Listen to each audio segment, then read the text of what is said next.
గౌరవ ఎమ్మెల్యే గారు డాక్టర్ సంజయ్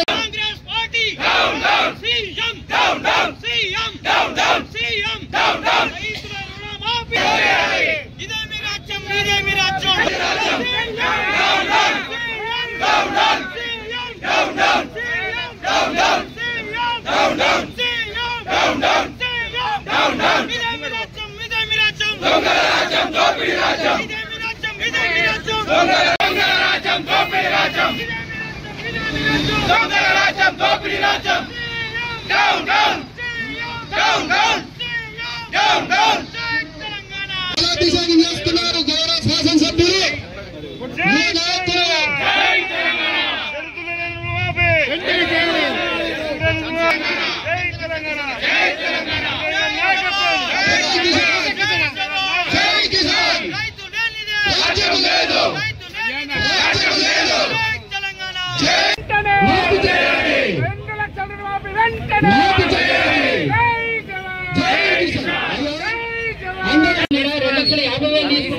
రైతు అవసరం బట్టి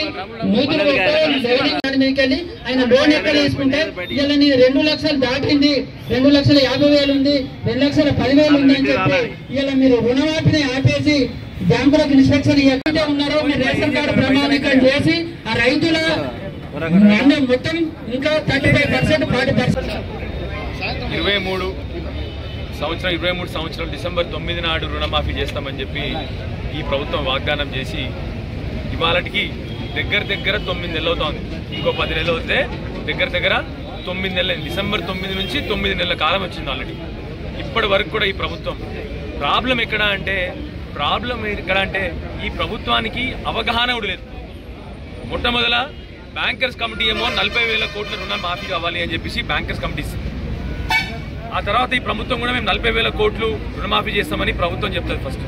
ఆ తర్వాత క్యాబినెట్లో మళ్ళీ ఒకటి 31,000 కోట్లు అని చెప్పేసి క్యాబినెట్లో డిస్కస్ చేస్తారు. క్యాబినెట్లో 31,000 అని చెప్పేసి వాగ్దానం చేస్తారు. ఆ తర్వాత నెక్స్ట్ బడ్జెట్లో ఏం పెడతారు వీళ్ళు? కేవలం 26,000 కోట్లు పెడతారు. సరే, ఆ 26,000 కోట్లైనా పర్లేదు. ఆ తర్వాత ఏమవుతుంది? ఒకటేసారి రుణమాఫీ చేస్తాం ఆగస్టు 15వ తారీఖు లోపల అని చెప్పేసి అది చెప్తారు.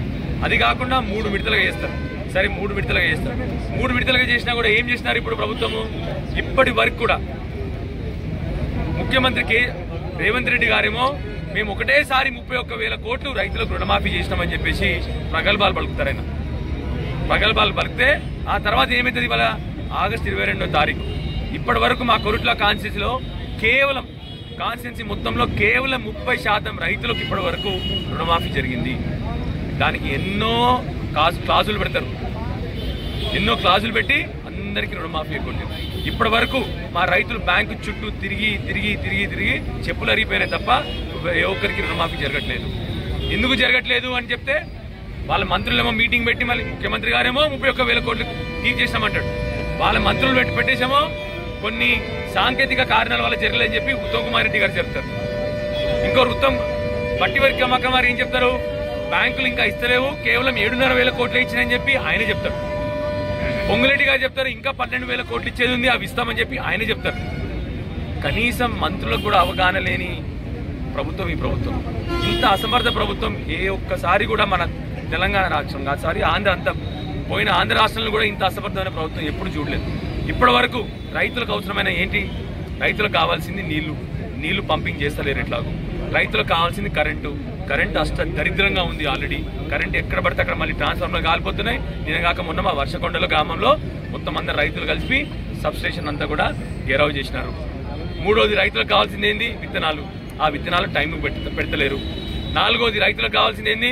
రైతు పెట్టుబడి ఎగ్గొట్టిండ్రు. రైతు బంధు ఎగ్గొట్టిండు, రైతు భరోసా ఎగ్గొట్టిండు. నాలుగోది రుణమాఫీ అని చెప్పినాడు, రుణమాఫీ కూడా లేదు. ఇది రైతుల పరిస్థితి. రైతులకు బోనస్ అని చెప్పినారు గవర్నమెంట్, బోనస్ లేదు. ఇప్పుడు ఏ ఒక్క విధంగా కూడా వీళ్ళకి కావాల్సింది ఏంటంటే, అంతకుముందు కాంగ్రెస్ ప్రభుత్వం ఉన్నప్పుడు ఏముండేది? మన తెలంగాణ రాష్ట్రం కానీ ఆంధ్ర రాష్ట్రం కానీ అంతకుముందు కాంగ్రెస్ పాలనలో కేవలం ఆత్మహత్యలకే పాపులర్. మనం ఆత్మహత్యలు ఎక్కడ జరుగుతాయంటే ఆ రోజు ఆంధ్రప్రదేశ్లో, తెలంగాణ రాష్ట్రంలో. గత 10 ఏళ్ళు కేసీఆర్ గారి పరిపాలనలో కనీసం రైతు ఆత్మహత్య అన్న ఒక్కసారి మాట కూడా వినని రాష్ట్రం తెలంగాణ రాష్ట్రం. ఇవాళ మళ్ళీ ఇప్పటికే 9 నెలల్లో 500 మంది రైతులు ఆత్మహత్య చేసుకున్న పరిస్థితి. ఏ ఒక్క పాలసీ లేదు. కనీసం వీళ్ళకు రైతుల పాలసీ ఏంటంటే లేదు. కేసీఆర్ కంటే ₹1 ఎక్కువ ఇస్తాం, అది ఇస్తున్నారంటే అది కూడా ఇస్తలేరు. మహిళల పెన్షన్ ఏది అంటే ఈ ముఖ్యమంత్రి గారు ఏమంటారు, నిన్ను ఎక్కర్లో తొండలు వదులుతా అంటారు. రైతులకు రుణమాఫీ ఏది అంటే నీ పేగులు పీకుతా నా మెడలు వేసుకుంటా అంటాడు. విద్యార్థులకు ఉద్యోగాలు ఏవి నిరుద్యోగుల కంటే సన్నాసులు అంటాడు. వాళ్ళు అడిగే వాళ్ళందరూ సన్నాసులు అంటాడు. మహిళలకు పెన్షన్లు ఏవి అంటే కట్టడాలు కొనుక్కున్న మొన్ననే ఇంగ్లీష్లో మాట్లాడిండి అంటాడు అక్కడ. ఇవి తప్ప ఈ ముఖ్యమంత్రికి కనీసం ఇంత అసమర్థవంతమైన ముఖ్యమంత్రి, ఇంత అవగాహన రహితమైన ముఖ్యమంత్రి, ఇంత బాధ్యత రహితమైన ముఖ్యమంత్రి మన రాష్ట్రానికి ఉండడం ఇవాళ బాధాకరంగా ఉంది. దయచేసి మిమ్మల్ని మళ్ళీ అడుగుతా ఉన్నాను రేవంత్ రెడ్డి గారు, దయచేసి 9 నెలలైంది మీరు ప్రభుత్వంలోకి వచ్చి, కనీసం ఇప్పుడన్నా మీ వైఖరి మార్చుకోండి, రైతుల పక్షాన్ని నిలబడండి.